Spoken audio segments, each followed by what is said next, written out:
Good morning, good afternoon, and if you're watching this video late at night, good night, good evening. Okay, time to take off my mask to see how the sound changes without the mask on. Let's do sound check 1, 2, 3. Sound check 1, 2, 3. Here we go. This video is about quotes. How do we create quotes in the context of research while we're doing research? Let's start off with what's the most common mistake. First of all, the topic, the person we're researching is, for this exercise, is Sejong the Great. Now, the most common mistake that's made at a grade 8 level would be to add the word quotes, because your teacher asked you to find quotes, so you put the word quotes into Google with the name Sejong the Great. That is the incorrect process, which is going to lead to the incorrect results, less quality of quotes. So we're not going to do it that way. Also, we're going to try and find quotes about Sejong the Great written by other people, not quotes said by Sejong the Great, although those are also very fascinating and interesting. Okay, so we hit that, and then pops up Wikipedia. Now, many teachers will say, don't use Wikipedia. Yes, but here is a use for Wikipedia. Let's scroll down to the bottom of Sejong the Great and see if Wikipedia can guide us to some sources. Now we have to find the references section. Sometimes this is called a works cited. And we can see here.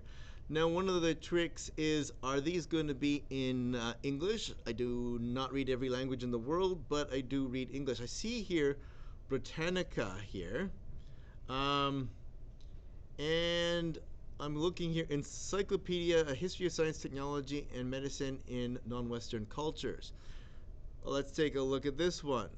Okay, this one here looks like a very fascinating source, and this is one way you could use Wikipedia.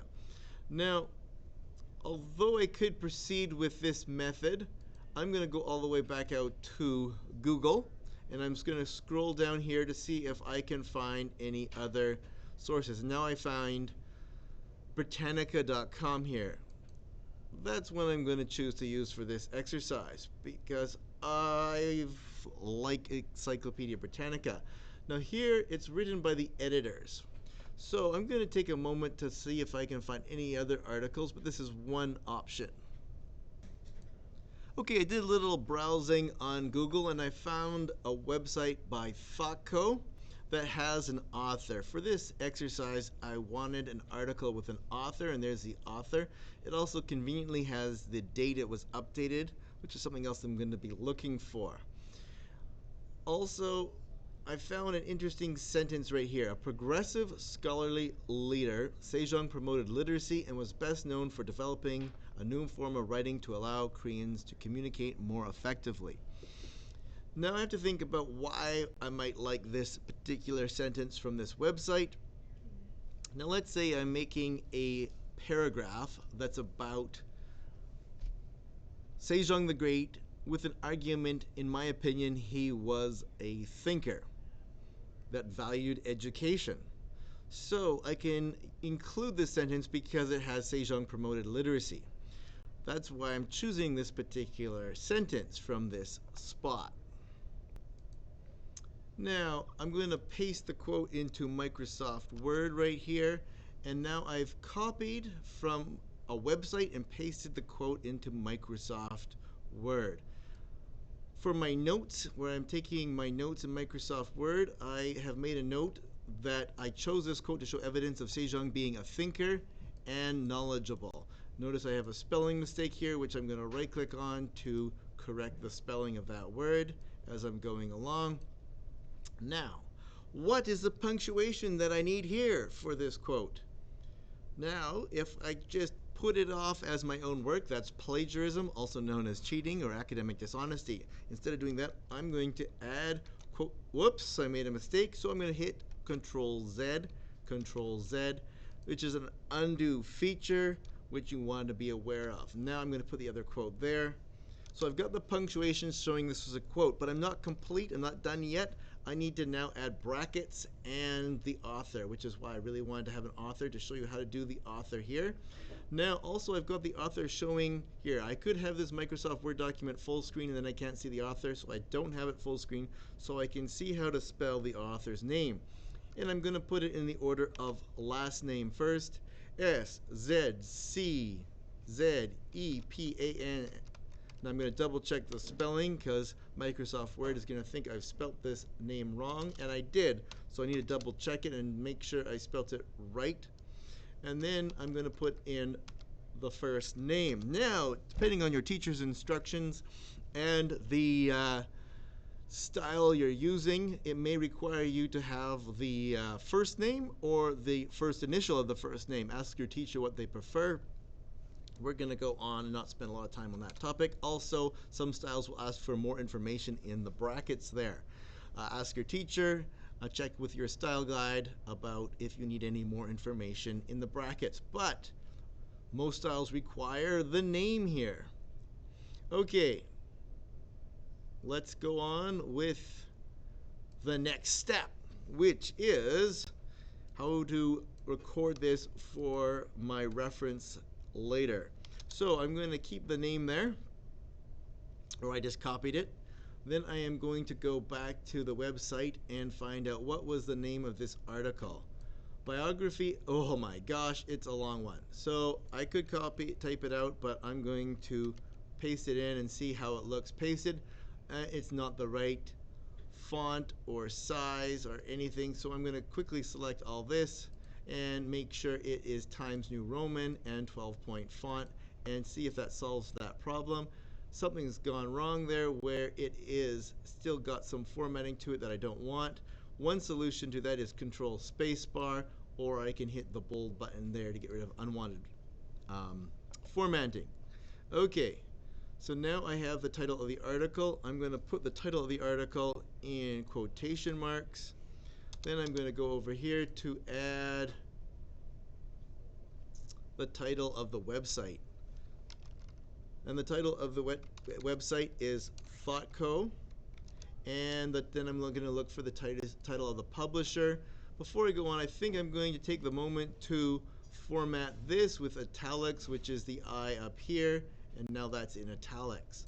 Okay, now I'm going to go down here and find the publisher at the bottom. ThoughtCo is part of the Dotdash publishing family. And is there any information about the publisher at the bottom of this website? Okay, so I'm going to put in the publisher here, Dotdash. And then I am going to add the date. Where did my website go? Let's find the website. That's not it.